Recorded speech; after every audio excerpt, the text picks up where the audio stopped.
in. Hi, this is Taxis Chronicles, and I'm Simon Weston, your host. Today I have 3 people in the car. One person's half asleep. Tim wanders account. Tim is half asleep. And I've got Grace and Jess. They're in the fashion industry. And and they're going to teach us all about quality of materials and fast fashion and what we should be buying and shouldn't be buying. So, nice to have you here today. Well, thank you for having us. Thanks for coming and picking us up and taking us home. It's kind. Okay. Dead canny. So just to recap, obviously the listeners haven't heard everything that you were saying, so okay. We can recap that though. Yeah. So explain the difference between cotton. First of all, Jess did a degree in knitwear, which I found amazing and really intriguing. What? And mine isn't. I don't know what degree you did, love. I'm sorry. Grace did Textile. print Okay. Come on, design. Simon, talk about this. Print design. We're both from a design background. Okay. My degree was in knitwear, which is very niche. I don't feel like a lot of people do it. I don't feel like it opens up a lot of opportunities. But at the same time, I don't think people realise the extent of knitwear Yeah, nobody actually that realises exists in that the day-to-day. half of the things that you wear are knitted. Okay. Such as What? jogging bottoms. You talking about my t-shirt. T-shirt. Yeah, Your Simon's t-shirt. t-shirt, for example, is definitely knitted. I'm looking at him right now. It's knitted. Your hoodies, half of the things that you wear are knitted. And I think people have this stigma of knitting being little old grannies sitting in their chair with their knitting needles, knitting ugly coloured, Things. chunky things. And Whereas- it's not like that. So my job now is in sportswear, which is, again, predominantly knitted. Sportswear, anything with a stretch. Yes, all you gym honeys out there listening. Jess is your gal. I am your girl. Okay. She's knitting everything that you're gymming in. And you was explaining the difference between knitting and woven. Yeah. Do you want to expand on that? You're accurate. So Grace's background is in fabric buying. She's a fabric buyer. She's big time. No, I'm not. Stop it. Yeah, she is. She's big time. She is very successful in her industry. She's an incredible human being. She works really, really hard, and she knows a lot about a lot of things. So the difference between what's the difference between knitwear and woven? We're talking about is jeans. So, knitwear predominantly. Well, the main difference is they are woven on predominantly different machines, and knitwear essentially is Circular. It is not circular. always, but Jeez. sorry, okay, I'll shop. Knitwear essentially is links that are kind of connected. They're almost like knots that stretch. The fabric moves with itself, whereas in a woven fabric you can add stretch by adding elastane, but essentially a woven fabric will not move from the structure that it's in. So something like a denim jean, a suit, But they a all trouser. have their own specific weave structures, which I don't think people realise. Like, fabrics come in a lot of different structures. So a jean is very specific, like denim is very specific to denim. And if your jean is not woven in it's called a twill weave. Okay, It is called a twill weave. That defines the difference between That denim and jean. defines denim. And actually what defines denim is it is a white cotton thread and an indigo Dye. dye. So Usually. it's like 2 colour threads that are woven in this twill weave, and that is what defines a denim. Okay. So which is more comfortable, denim or jean? Well, it's the same thing. Oh, It's like denim is given its name, The jean is the classified style. from that, and like jean has become a fashion through the denim twill. Denim was originally workwear to be worn. So an interesting question that Simon asked earlier was, what about stretch jeans and stretch leggings in Primark? Which are very modern and not good. We should not wear them. Why? Well, let's not condone them completely, but let's explain why they're not good for the environment and also for your wallet. Go on.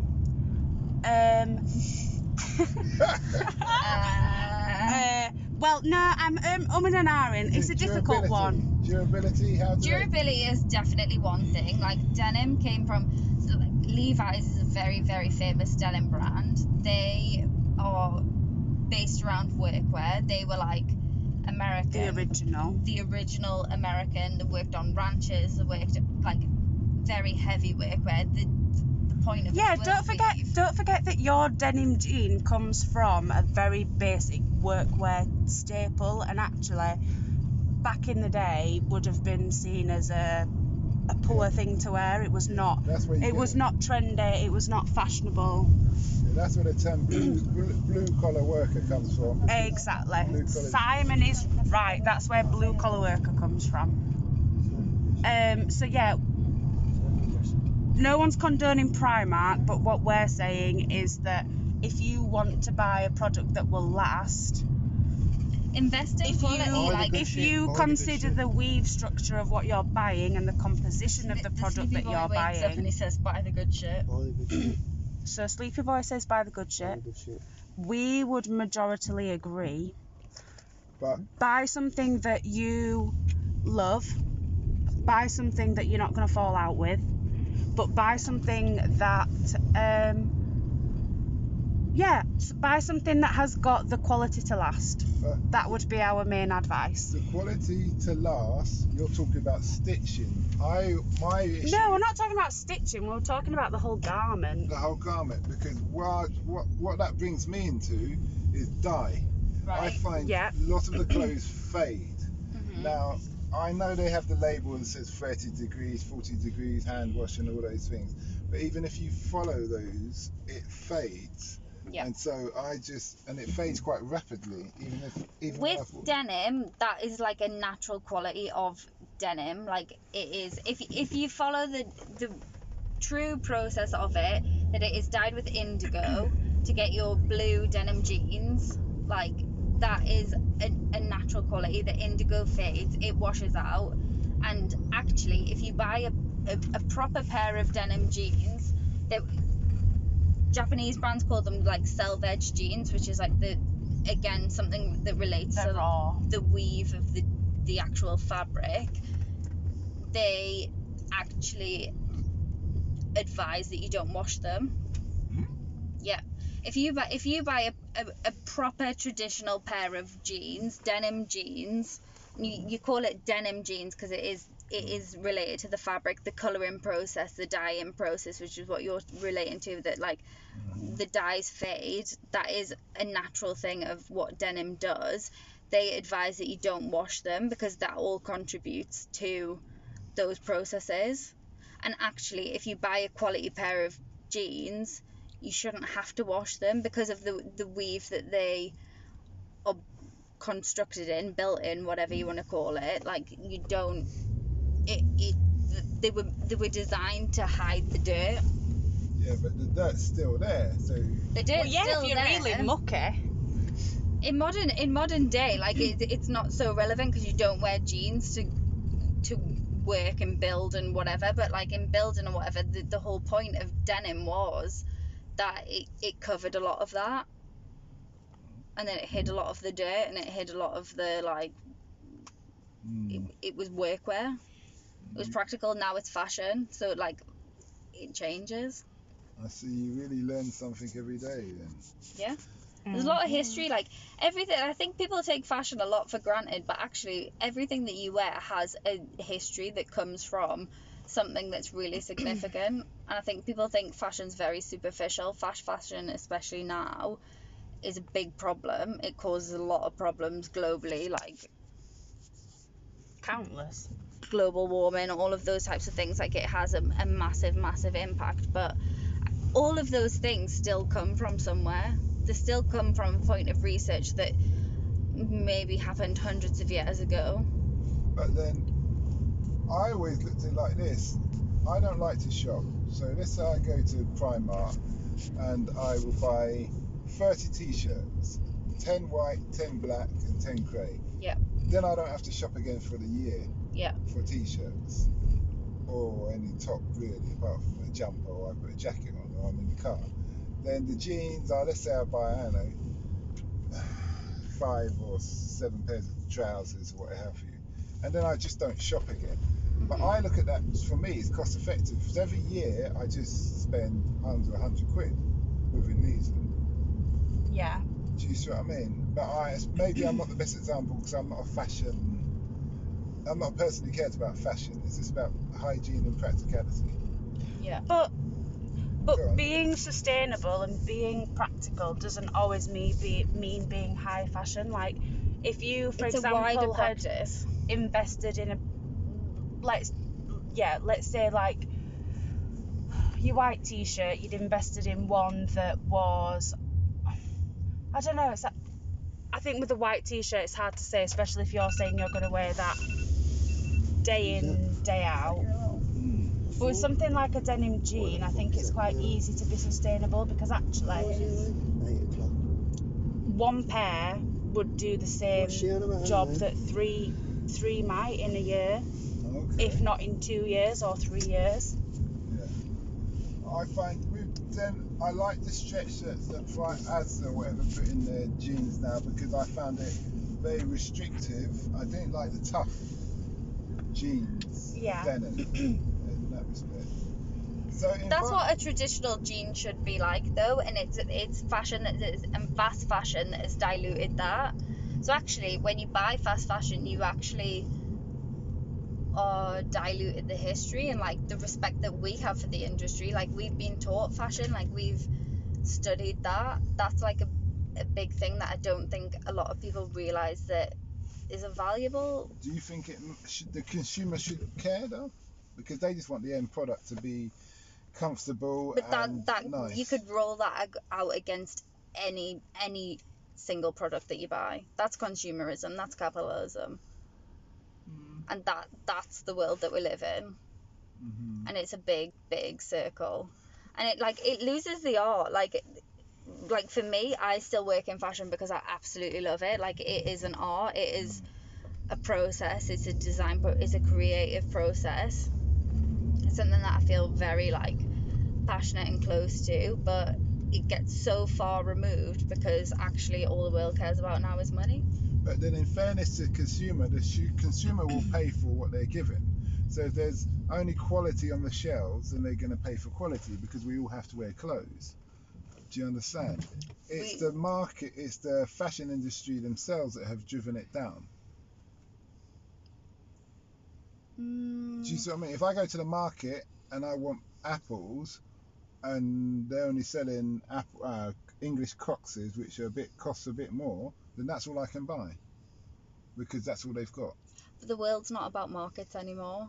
It's about but it's driven. Those people are driving the market. The fashion industry drives the market.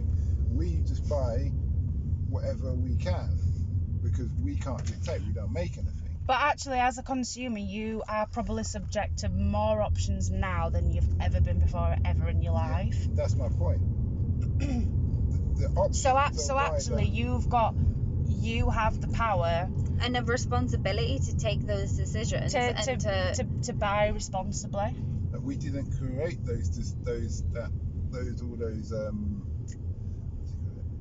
all those variations of different clothing. So what I'm saying, if you removed, whether it's the government or the fashion industry, if they removed the cheap, environmentally affecting clothing, let's say, then we could only buy the quality ones.